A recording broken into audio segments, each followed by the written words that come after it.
we're going to be talking about freezing action. And there's 3 main ways that we're going to talk about doing that today. I'm going to go through each one of them. I'm going to tell you which one is my personal favorite. First of all, shoot in manual mode, right? We're all there, right? Hopefully you're not an automatic shooter. So let's just get that out of the way first and foremost. So we're in manual mode. The basic way to freeze action is to use your shutter speed. Now, a faster shutter speed means a bigger number on the bottom. It's a reciprocal, so it's 1 over a number. So it's 1 over 100. It's 1 over 250. It's 1 over 500 or 5,000 or 8,000, right? A lot of cameras can go all the way up to 1/8,000th of a second. We're trying really hard to just push the envelope in all the different ways, right? A lot of times you're in low light. A lot of times, you don't have ideal situations, and you're gonna be pushing on that minimum shutter speed to freeze the action. A faster shutter speed means you're gonna freeze that action better. As you increase your shutter speed, it's gonna get more and more and more frozen. I'm not gonna tell you 1/500th of a second is what you need. No, it depends on how fast your subject is moving and how wide of a shot you got, or how zoomed in of a shot you got. But basically, it's a scale, right? It's a sliding scale, and so the faster your subject, the faster your shutter speed has to be. That's the main way. Most people have probably already figured that out. It's pretty simple. If you want another way to freeze the action without having to crank up your ISO so much, if you're shooting indoors, or if you're shooting in a low light situation, this next way to freeze action will really be the ticket. You could crank up your shutter speed, but you're in a low light situation, so it's just going to get darker and darker. Well, then you crank up your ISO to brighten it up, but then it gets noisier, right? Grainier, and it kind of looks terrible. Quality, quantity, and direction of lights. You don't get that with just the house lights, or I call them house lights, but barn lights, or whatever building you're in. Usually they come from the ceiling, and they would cast a shadow on your face, and they, or they're yellow, or they look weird, or whatever. Now, how do we solve all of these problems? Strobes, right? You guys have heard me talk about them 1,000 times, and that's how we're going to freeze the action. Now, there's 2 ways to use strobes. Now, your flash duration is what freezes strobes in normal mode, right?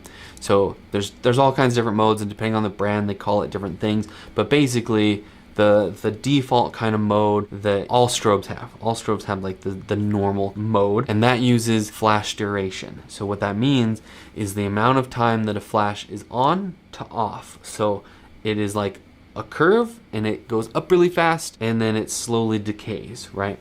And it's just how that curve always looks, no matter what brand you get. Some of them chop the ends off. There's all kinds of different things, but basically it's gonna look like sort of like that, kind of a nice curve to it. The time that it takes between when that strobe turns on and when it reduces out its power, that's called your flash duration. So that is the duration of time in which your flash is on. There are basically 2 measurements for that, and then they call it the T.5 and the T.1. You can't compare those apples to apples. They are not the same. The T.5 is 50% of the flash energy has been spent. As that bell curve goes up and down, and this amount of energy has spent half of its energy is out, that's your T.5. That's going to be a very flattering number. Your T.5 doesn't really matter nearly as much as your T.1, but your T.1 is 90% of your flash power dissipated. 100% nobody would look good at 100%, and that last little 10% hardly matters. It's kind of the long tail of the thing. It's not going to affect your image that much. But what we want to focus on is that T.1 measurement. We want that to be really fast, and the faster that is, the faster it's going to freeze our action. If you're at 2/50th of a second max sync speed, which is maximum shutter speed in which the whole sensor is exposed. If you go past your max sync speed on normal mode, then you're gonna see at the bottom of your image, sometimes the top of the image, depending on the brand of camera here, you'll see that it's got a dark strip across the bottom. And the faster that you go, the higher that gray strip or that dark strip is gonna be, because that part of the image isn't being exposed to the light, because the second curtain is coming down before the first curtain has made it all the way down. So sometimes if you go really fast, you just got a little slit of light in there, and that's how your shutter speed works. A lot of people will say, all right, well, have you ever heard of high-speed sync? Because that's what I use to freeze action. High-speed sync lets you go past that max sync speed, which is at a 200th or 250th of a second, typically. What you'll see is that that's going really fast, and you got a little slit, and so maybe you're at a 5,000th of a second or whatever. Then you're still using shutter speed to freeze the action, but you're filling in the light with your strobe. Now, there's a couple of problems with that.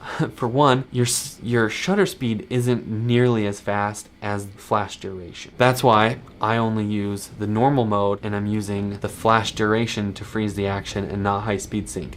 When you use high speed sync, the other problem is you lose a lot of power out of your lights. It depends on the manufacturer, and they all treat this kind of differently, but a lot of manufacturers are popping that strobe a whole bunch of times. So as your first curtain and second curtain come down, it's popping as that comes down, and that's creating a nice even exposure, and it looks fine, but you've lost a lot of power. So if you're trying to overpower the sun, if you're in an environment where your subject has a bright backlight, or the house lights are really bright, you're gonna have a hard time overpowering the other lights and using the most out of your strobes and really making things happen the right way. So a lot of people, when they first get strobes, the first thing they do is they see that high speed sync. They've been used to freezing the action with shutter speed, and now they want to introduce lights, and they want to use these strobes the same way they've been using ambient light or the sun or whatever it might be.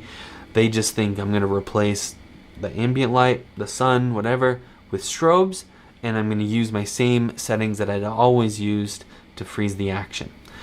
Now, that's okay, and you can kind of get okay results with that, but it's not going to be as great. You're gonna have a much more difficult time freezing the action. You're gonna have like this mixture of colors going on, and it can be a real mess. What I do is I stick to normal mode.